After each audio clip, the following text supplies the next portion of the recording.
सकल धनगर समाजाची मीटिंग झालेली आहे। ह्या बैठकीमध्ये प्रमुख 4 मुद्दे आहेत।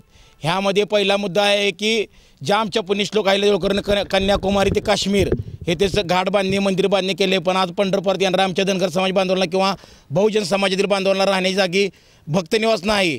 त्यासाठी प्रथमतः मुख्यमंत्र्यांनी पंढरपूर येताना की पंढरपुरात 2 एकर जागा आणि 20-25 कोटी रुपये हे आमच्या धनगर समाजाच्या भवनाला अहिल्यादेवी होळकर भवनाला देण्यात यावे।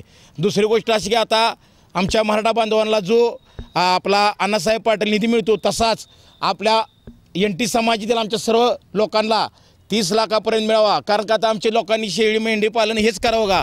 आमच्या लोकांनी उद्योगात पडलं पाहिजेत, मोठं झालं पाहिजे, आमचे पोरं सुधारली पाहिजेत का? ह्यांनी अजून बी शेळ्या मेंढ्या हाकतच राहायचं का?